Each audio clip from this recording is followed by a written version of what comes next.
Alors aujourd'hui, on pouillave l'embrayage. Bon, pour ce démontage, il va te falloir une clé de 12, une clé de 10, une clé à laine ou le trousseau carrément, parce que parfois on sait jamais, et un bidon histoire de tremper les disques garnis dedans avant le montage. Les disques lisses là, donc en métal, et des nouveaux ressorts. Et bien sûr, moi, je fais une vidange. Comme ça sera fait. Donc là, on va démonter la ligne d'échappement pour accéder à ce putain de cloche d'embrayage. Non, c'est pas une cloche. Bah, je sais plus. Démonter le cale-pied, donc pareil, vous prenez du 12, clac, clac, clac. Hop, ça vient tout. Voilà. On pose ça là. Donc là, le moment où on va se faire chier. Déjà, on l'expose sur le moustique. Oh le bâtard. On va démonter cette putain de ligne. Là, boulon de 12, 12, 12. Après, normalement, là, ça va flotter dans le vide. Ce qu'on fera, c'est qu'on démontera ça, on démontera la ligne. Pour les courageux, tu fais ça là avec la pipe. Ah, allez, putain. Voilà, ça tourne. Sinon, si t'es moins courageux, tu utilises la péteuse. Bon, parfois, il faut se rendre à l'évidence qu'on n'a pas le temps d'être courageux. Donc, on va utiliser la péteuse. Bon, après, tu fais pas le narvalo, hein. Tu dévises pas direct à la péteuse. Ce que tu fais, c'est que d'abord, tu fous un coup de clé si c'est possible. Bon, c'est pas possible. Du coup, on va le faire à la péteuse. Soit tu prends ton temps, soit t'as pas le temps. Donc, comme t'as dévissé le bas là-bas, maintenant on dévisse le pot. Bon, ça rentre un peu trop. Hein. C'est un peu comme Piper Perry. Vous voyez quoi. Piper Perry, au pire, si vous connaissez pas, vous allez vous renseigner. Lidl, pas cher, et ça fonctionne. Bon, si t'es encore moins comme ça que moi, tu utilises une clé derrière. Je vais chercher ça. C'est venu l'heure de démonter cette ligne. Qu'est-ce que c'est ça? Ah oui, d'accord. Je vais retirer ça comme ça. Voilà. Tu fais ça. T'as dépoté ta ligne là-bas. Et là, tu fais coulisser apparemment. Et ça vient au fur et à mesure. Ah ouais. Je crois qu'il va falloir que je dévisse un peu ça pour tirer dessus. Bon, on est malin. Du coup, on a défait cette vis. Histoire de tirer sur les crash bars. Toi, si t'as pas de crash bar, toi t'as de la chance. Ça aussi, on va le tirer sur la gueule. Tu vois, hop. Un culé, ils auraient pas pu faire plus court. Tu vois, là, t'as ton crash bar qui te casse bien les couilles. Tu vas devoir te démerder. Une fois que vous avez pouillave l'échappement, c'est bon quoi. J'ai démonté ça, qui était fixé avec ça. Bon, on va essayer de pas la faire trop tomber. Ah, vous comprenez, ça coûte cher quoi.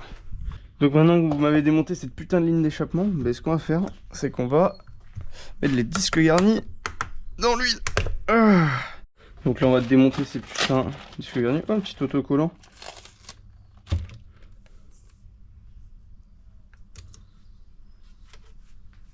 Impeccable. Et vite. Je suis plein de tronches. Et maintenant on badigeonne. Après l'huile vous pouvez vous en resservir. Hein. Juste histoire qui trempe dans l'huile quoi. Oh vous prenez un marqueur. Je tiens un marqueur. Mais j'ai pas de marqueur. Ah. Quand vous n'avez pas de marqueur, vous prenez dans votre commande les petits goodies qu'ils vous offrent sur Wiimoto. Et vous avez le stylo Wiimoto. Pratique, non? Si vous êtes des artistes un peu comme moi. Alors, petit problème technique du stylo. Donc là en gros, vous reprenez ça là. Donc toutes les vis, tac tac tac tac tac. Vous les reportez au stylo sur un carton et vous marquez le logo Honda ici. Comme ça vous savez le sens quoi. Le sens des vis pour le remontage. On va passer à la partie vidange. Alors, il te faut déjà une clé de 17 qui est juste là. Bien sûr, tu mets un récipient en dessous si t'es pas un gros crado, à moins que ce soit pas ton garage. Et là, fais-toi plaisir, mec. Tu vas commencer à dévisser. Si tu y arrives. Ah, ça c'était le doigt. Tu dévisses à la main.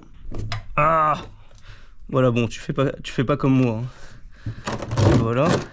Bon, maintenant t'as plus qu'à t'essuyer les mains. Hein. Bon, en attendant la vidange du truc, ce que je te conseille de faire, c'est défaire le câble d'embrayage. Donc là, on va défaire le cache embrayage, le carter. Putain, j'ai enfin le nom. Bon, surtout, vous munissez de ça. Ça va être très important. Bon, ce que je vous conseille d'utiliser pour éviter de foirer vos vis, Surtout, utilisez une clé Allen. Donc là, tu positionnes bien, t'appuies comme un arvalo et t'espères pas avoir mal tout à l'heure quand ça sera dévissé. C'est bon, tu vois. Là, c'est pas parti d'un coup. Tout à l'heure, je me suis envolé, quoi. Donc là, c'est pareil. Tu mets ta main, tu croises les doigts pour que ça fasse pas mal. C'est bon. Ça n'a pas fait mal. Donc là, vous prenez votre carton schéma. Bon, on va commencer pour celle du bas, par exemple. Hop.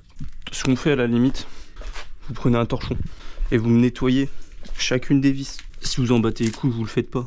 Et là, hop. Voilà.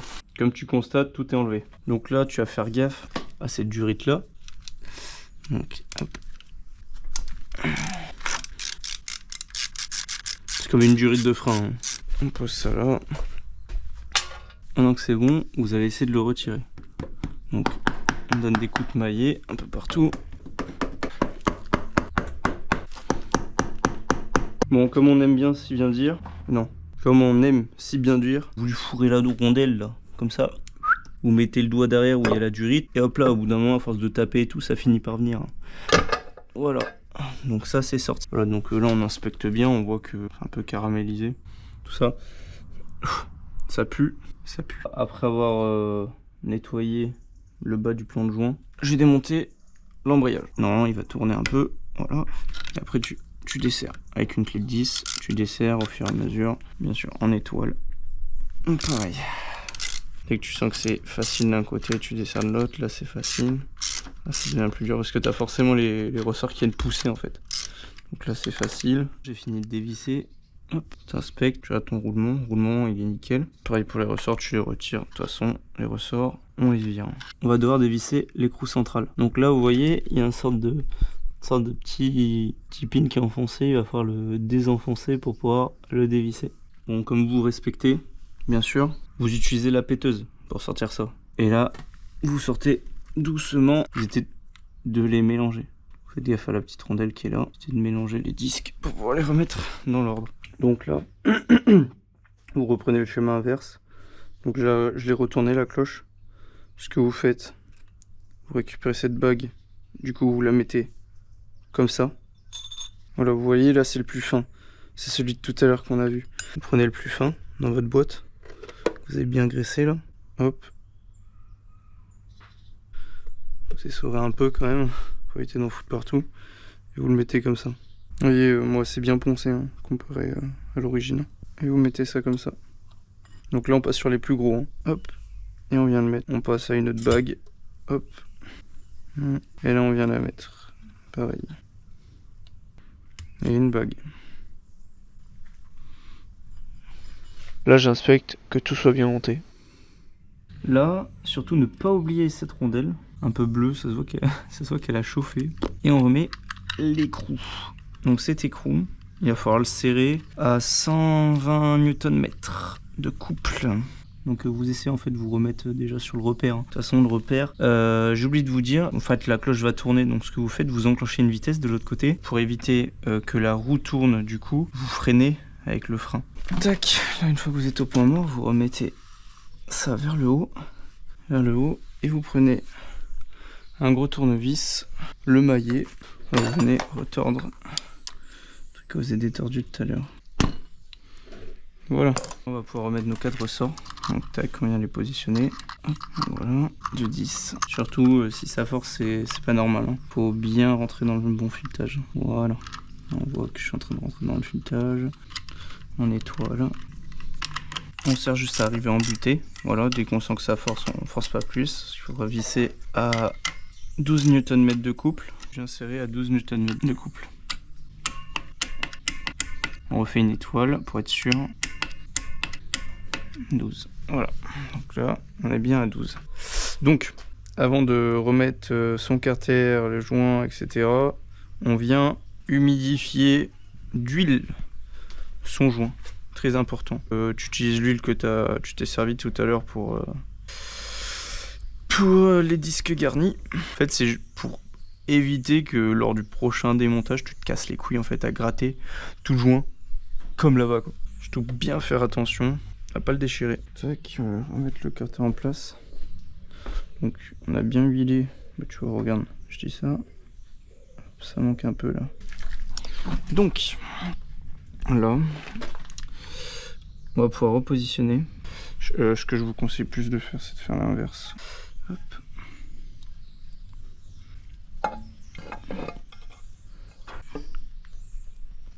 Donc surveillez surtout le plan joint, de bien être dedans. Donc là, ce qu'on va faire, c'est qu'on va chercher nos vis. Et on va commencer par là. On voit bien qu'on est dedans.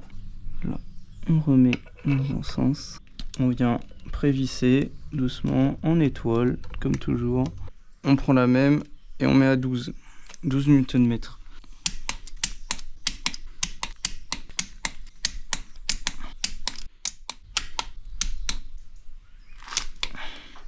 Je remonte le câble d'embrayage.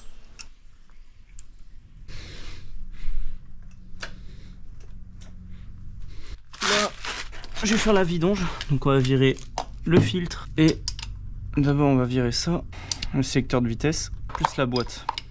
Comme ça on sera plus à l'aise. Là on pourra nettoyer. Quoi. Donc une fois que vous avez bien refermé le bouchon de vidange, tout ce qu'il faut, vous mettez 2,4 litres de votre huile de synthèse. Donc ce que vous allez faire, c'est que vous allez mettre votre moto droite et vous allez vérifier le niveau qui se situe bien entre ces deux petits traits. Donc une fois que vous avez vérifié qu'il se situe bien entre ces deux petits traits, vous allez pouvoir démarrer la moto pour que l'huile parte bien dans tout le circuit. Et après vous allez refaire le niveau. Vous la laissez tourner un tout petit peu, histoire que ça chauffe un petit peu l'huile. Après vous l'éteignez, vous remettez la moto de niveau et vous revérifiez le niveau pour que ça soit bien entre ces deux jauges. Il vaut mieux être plus proche du trait le plus haut de la jauge que du plus bas. Donc là on a remonté notre embrayage. Si tu as des questions, n'hésite pas à marquer un commentaire, je répondrai. Et abonne-toi bien sûr.